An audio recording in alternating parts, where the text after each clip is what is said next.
അപ്പോൾ നമ്മൾ ഇത് വരച്ച് കഴിഞ്ഞാൽ അപ്പോൾ എല്ലാ വാളും കംപ്ലീറ്റ് വരച്ച് കഴിഞ്ഞു. കംപ്ലീറ്റ് എല്ലാ വാൾ വരച്ച് കഴിഞ്ഞപ്പോൾ കണ്ടോ, അതിൽ നമുക്ക് ഈ മറ്റേ ബീമിൻ്റെ അവിടെയൊക്കെ പിന്നെ വരക്കാം. നമുക്ക് വാളുള്ള സ്ഥലത്ത് മാത്രം വരച്ച് കഴിഞ്ഞു. വേറെ പില്ലറോ ബീമൊന്നും വരച്ചിട്ടില്ല. ബാക്കിയെല്ലാം പിന്നൊക്കെ വരക്കാം.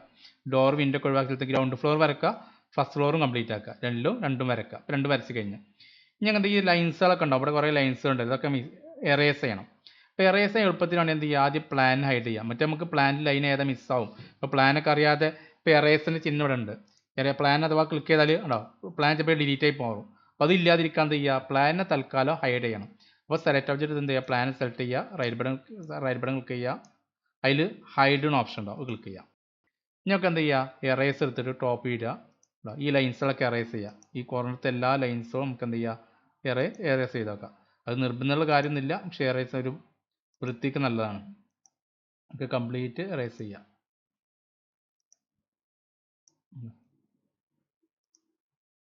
അപ്പോൾ ഗ്രൗണ്ട് ഫ്ലോറിലും ഫസ്റ്റ് ഫ്ലോറും ഇതേപോലെ കംപ്ലീറ്റ് ആക്കുക, എറേസ് ചെയ്തിട്ട് ലെവലാക്കുക. ഇവിടെയും ക്ലിക്ക് ചെയ്തു. അല്ല ഇവിടെ നമുക്ക് ഇവിടെയൊക്കെ ക്ലിക്ക് ചെയ്യാണ്ട് ഇവിടെ ക്ലിക്ക് ചെയ്തു. ടോപ്പ് വ്യൂ എടുക്കണം നിർബന്ധമൊന്നുമില്ല. നമുക്ക് എന്ത് ചെയ്യാം, 3D വ്യൂവിലൊക്കെ ചെയ്യാൻ പറ്റും. ടോപ്പ് വ്യൂ നമുക്കൊന്ന് സുഖത്തിലും എന്ത് ചെയ്യാം, പെട്ടെന്ന് കംപ്ലീറ്റ് ആക്കാൻ പറ്റും. അതേപോലെ എന്ത് ചെയ്യാം, ഇവിടെ നമുക്ക് ചെയ്യണം വിചാരിക്കാം. അതേപോലെ ഗ്രൗണ്ട് ഫ്ലോർ നമുക്ക് ചെയ്യണം. ഗ്രൗണ്ട് ഫ്ലോർ സെലക്ഷൻ കൊടുക്കുക. ഉണ്ടോ, അതും ഇതേപോലെ നമുക്ക് എന്ത് ചെയ്യാം, ടോപ്പ് ചെയ്തിട്ട് എറേസ് ചെയ്യാം. എറേസ് ചെയ്തെടുക്കുക. ഉണ്ടോ, ഇവിടെ എറേസ് ചെയ്തു.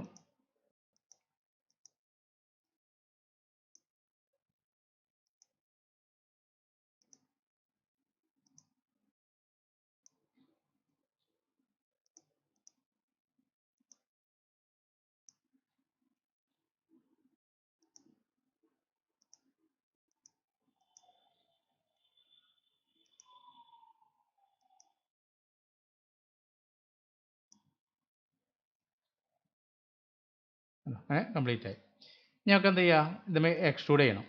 നമുക്ക് പഠിച്ചിട്ട് നമ്മൾ പുഷ് പുൾ ഉണ്ടല്ലോ, പുഷ് പുൾ ക്ലിക്ക് ചെയ്യുക. നമുക്ക് നേരെ ക്ലിക്ക് ചെയ്യുക, വാല്യൂ കൊടുക്കുക. നേരെ ക്ലിക്ക് ചെയ്തിട്ട് മേലെ കൊടുക്കുക 300 അല്ലേ, 300 328 കൊടുക്കുക. ഇനി ഓരോന്ന് ഡബിൾ ക്ലിക്ക് ചെയ്താൽ മതി. കേട്ടോ, ഓരോന്നും വരക്കേണ്ട ആവശ്യമില്ല, ഡബിൾ ക്ലിക്ക് ചെയ്താൽ മതി. ഒരുപാട് കൊടുക്കണമെങ്കിൽ കൊടുക്കുകയും ചെയ്യുക, അല്ലെങ്കിൽ ഡബിൾ ക്ലിക്ക് ചെയ്യുക. തൊട്ടുമ്പത്ത് അങ്ങനെ കൊടുക്കണത് കണ്ടോ, പെട്ടെന്ന് സിമ്പിളായിട്ട് നമുക്ക് എന്ത് ചെയ്യാൻ പറ്റും.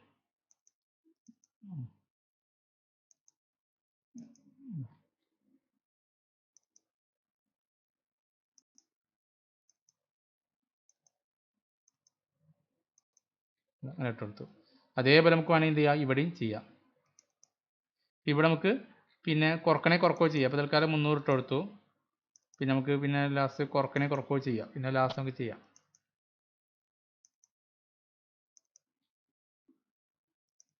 ഇട്ട് കൊടുത്തു. ഇനി ഇതിന് നമുക്ക് ഗ്രൂപ്പ് ചെയ്യണം. ഇത് നമുക്ക് വരച്ചാൽ ഈ വാൾ മാത്രം സെപ്പറേറ്റ് സെലക്ട് ചെയ്യുക. അതേ പ്ലാൻ ഹൈഡ് ചെയ്യണം കേട്ടോ. പ്ലാൻ അടക്കം സെലക്ട് ആകാൻ പാടില്ല. ഇങ്ങനെ മൊത്തം സെലക്ട് ചെയ്യുക, റൈറ്റ് ബട്ടൺ ക്ലിക്ക് ചെയ്യുക, മേക്ക് ഗ്രൂപ്പ് ഇട്ട് കൊടുക്കുക. അതേപോലെ ഇത് ഫസ്റ്റ് ഫ്ലോറിൽ ഇതേപോലെ സെലക്ട് ചെയ്യുക, മേക്ക് ഗ്രൂപ്പ് ഇട്ട് കൊടുക്കുക. ഇട്ട് കൊടുത്തു. ഇനി നമുക്ക് എന്ത് ചെയ്യുക, പ്ലിന്ത് വരക്കണം. പ്ലിന്ത് വരക്കാൻ വേണ്ടി എന്ത് ചെയ്യുക, തൽക്കാലം പ്ലാൻ ഹൈഡ് ചെയ്യണം, അൺഹൈഡ് ചെയ്യണം. അപ്പോൾ പ്ലാൻ ഹൈഡ് ചെയ്തല്ലോ, അൺഹൈഡ് ചെയ്യാൻ വേണ്ടി എന്ത് ചെയ്യുക, നമുക്ക് ഈ ഫയൽ ഇത് എഡിറ്റിൽ വരിക, അതിൽ അൺഹൈഡ് എന്ന ടൂൾ ഉണ്ടാവും, അതിൽ ആൾ ക്ലിക്ക് ചെയ്താൽ മതി, അന്നേരം വന്നിട്ടുണ്ടാവും. ഇനിയൊക്കെ എന്ത് ചെയ്യുക, പ്ലാനത്ത് ഈ വാളിനെ തൽക്കാലം ഹൈഡ് ചെയ്തെടുത്തു. വാളിനെ ഹൈഡ് ചെയ്തു. ടോപ്പ് ചെയ്തിട്ട് എന്ത് ചെയ്യുക, നമുക്ക് പ്ലിന്ത് വരക്കാൻ പോകണം. പ്ലിന്ത് വരക്കാൻ വേണ്ടിയിട്ട് സിമ്പിളായി വരക്കുക, റെക്റ്റാങ്കിൾ എടുത്താൽ മതി. നേരെ ക്ലിക്ക് ചെയ്തിട്ടാണ് റെക്റ്റാങ്കിൾ ഇട്ട് കൊടുത്തു. കണ്ടോ, ആഡ് ചെയ്യാനുള്ള സ്ഥലത്തൊക്കെ റെക്റ്റാങ്കിൾ വരക്കുകയാണ്. കണ്ടോ, ഇവിടെ നമുക്ക് ഇന്ന് ആഡ് ഇങ്ങനെ റെക്റ്റാങ്കിൾ വെച്ചാൽ വേറെ ഒന്നുമില്ല. ഒഴിവാക്കുന്ന സ്ഥലത്തൊക്കെ എന്ത് ചെയ്യുക, ആഡ് റെക്റ്റാങ്കിൾ വെച്ചെടുത്താൽ മതി. ഇവിടെ എന്ത് ചെയ്യുക, ഇവിടെ ഇങ്ങനെ ക്ലിക്ക് ചെയ്തു. ഇവിടെ ക്ലിക്ക് ചെയ്യുക, നേരെ എന്ത് ചെയ്യുക, അങ്ങനെ ഇട്ട് കൊടുത്തു. ഇവിടെ നമുക്ക് ഒഴിവാക്കാനുള്ളതാണ്, ഇവിടെ നമുക്ക് ആവശ്യമില്ല. അപ്പോൾ ഇവിടെ എന്ത് ചെയ്യുക, റെക്റ്റാങ്കിൾ സെപ്പറേറ്റ് ചെയ്തെടുക്കും. അവിടെ പ്ലിന്ത് ഉണ്ടാവില്ലല്ലോ, യഥാർത്ഥം നമുക്ക് അവിടെ പ്ലിന്ത് ഉണ്ടാവില്ല, അപ്പോൾ അത് ഒഴിവാക്കണം. ഇനി ബാക്കിയുള്ള എന്ത് ചെയ്യുക, പ്ലാനിനൊക്കെ എന്ത് ചെയ്യുക, ഹൈഡ് ഇട്ട് കൊടുത്തു. എറേസ് ചെയ്ത് നമുക്ക് ഇവിടെ ഒഴിവാക്കാനുള്ളതാണ്, ഒഴിവാക്കി. ഉണ്ടോ, ഒഴിവാക്കി. ഇനി ഇവിടെ നമുക്ക് ആഡ് ചെയ്യും. കണ്ടോ, നമുക്ക് ഉണ്ടോ, ആഡ് ചെയ്യാനുള്ള ഇവിടെ ആഡ് സെലക്ട് ചെയ്തിട്ടുണ്ട്, ആഡ് ചെയ്യണമല്ലോ, അങ്ങനെ ആഡ് ചെയ്ത് കൊടുത്താൽ വേറെ ഒന്നുമില്ല. ഇനിയൊക്കെ എന്ത് ചെയ്യുക, ഈ പുഷ് പുൾ ചെയ്തിട്ട് അടിയിലേക്ക് 45 ഇട്ട് കൊടുക്കുക. -45 മൈനസ് ഉണ്ടാവില്ല, ഒരു 45 ഇട്ട് കൊടുക്കുക. ഇനി ത്രിബിൾ ക്ലിക്ക് ചെയ്ത് എന്താ, അതിന് ഗ്രൂപ്പ് ചെയ്യുക. ഗ്രൂപ്പ് ചെയ്തു. ഇനി എഡിറ്റിൽ വരിക, അൺഹൈഡിൽ ആൾ ഇട്ട് കൊടുക്കുക. അപ്പോൾ സെപ്പറേറ്റ് ചെയ്യുക. അല്ല, ഇതേപോലെ നമുക്ക് എന്ത് ഇവിടെ നമുക്ക് ഈ പോർഷൻ വരക്കണം.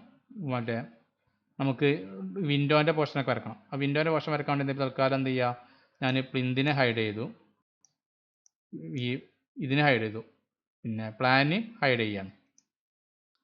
ഇനി നമുക്ക് എന്ത് ചെയ്യുക, റെക്റ്റാങ്കിൾ എടുക്കുക. റെക്റ്റാങ്കിൾ എടുത്തിട്ട് എന്ത് ചെയ്യുക, നേരെ കൊണ്ട് റെക്റ്റാങ്കിൾ വെച്ചിട്ട് കൊടുത്തു. അതേപോലെ എന്ത് ചെയ്യുക, ഇവിടെയും റെക്റ്റാങ്കിൾ വെച്ചിട്ട് കൊടുക്കുക. എന്നിട്ട് പുഷ് പുൾ ചെയ്യുക. ഇവിടെ നമുക്ക് എന്ത് ചെയ്യുക, 90 ഉണ്ടാവുക, 90 ഇട്ട് കൊടുത്തു.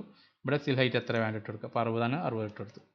ഇനി അതിനെ സെപ്പറേറ്റ് ഗ്രൂപ്പ് ചെയ്യുക. ത്രിബിൾ ക്ലിക്ക് ചെയ്യുക. ഇവിടെയും കൺട്രോൾ സെലക്ട് ചെയ്ത് ത്രിബിൾ ക്ലിക്ക് ചെയ്ത് ഇവിടെ നിന്ന് ത്രിബിൾ ക്ലിക്ക് ചെയ്യുക. അങ്ങനെ ത്രിബിൾ ക്ലിക്ക് ചെയ്യുക. കൺട്രോൾ സെലക്ട് ചെയ്തിട്ട് ഇവിടെയും ത്രിബിൾ ക്ലിക്ക് ചെയ്യുക. എന്നിട്ട് റൈറ്റ് ക്ലിക്ക് ചെയ്തിട്ട് മെയ് ഗ്രൂപ്പ് ഇട്ട് കൊടുക്കുക. എന്നിട്ട് നമുക്ക് എന്ത് ചെയ്യുക, ഗ്രൂപ്പ് പിന്നെ കോപ്പി ചെയ്താൽ മതി.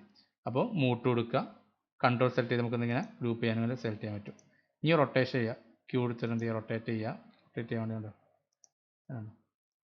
90 ടൈപ്പ് ചെയ്യുക, റൊട്ടേറ്റ് ചെയ്ത് ഇട്ട് കൊടുക്കുക. അതേപോലെ നമുക്ക് ഇവിടെയൊക്കെ കൊടുക്കണമെങ്കിൽ കൊടുക്കുക. സെലക്ട് ചെയ്യുക, കൺട്രോൾ സെലക്ട് ചെയ്യുക, ഇട്ട് കൊടുക്കുക. ഇവിടെയൊക്കെ എന്ത് ചെയ്യുക, കൺട്രോൾ സെറ്റ് ചെയ്യുക, നേരെ ഇട്ട് കൊടുക്കുക. ഇവിടെ നമുക്ക് എന്ത് സ്കെയിൽ ചെയ്യണമെങ്കിൽ എന്ത് ചെയ്യുക, എസ് അടിച്ചാൽ നമുക്ക് എന്ത് ചെയ്യുക, അങ്ങനെ സ്കെയിൽ ചെയ്ത് ലെവലാക്കുക. സ്കെയിൽ ലെവലാക്കുക. അപ്പോൾ ഇവിടെയൊക്കെ അങ്ങനെ എല്ലാ സ്ഥലത്തും കംപ്ലീറ്റ് എന്ത് ചെയ്യുക, ഇതേപോലെ നമുക്ക് എന്ത് ചെയ്യുക, കോപ്പി ചെയ്തിട്ട് മൂട്ടോട് കോപ്പി എടുത്തിട്ട് നേരെ അങ്ങനെ ഇട്ട് കൊടുക്കുക. അവിടെയും സ്കെയിൽ ചെയ്തിട്ട് നേരെ എന്ത് ചെയ്യുക, അവിടെ സ്കെയിൽ ചെയ്ത് അങ്ങനെ കംപ്ലീറ്റ് നമുക്ക് എന്ത് ചെയ്യുക, ആവശ്യമുള്ള സ്ഥലത്തൊക്കെ എവിടെയൊക്കെ വേണ്ടത് അവിടെയൊക്കെ കംപ്ലീറ്റ് ഇതേപോലെ കംപ്ലീറ്റ് ആക്കുക. ഞാൻ കംപ്ലീറ്റ് ആക്കുകയാണ് കേട്ടോ. കംപ്ലീറ്റ് ആക്കി ചെയ്യാം.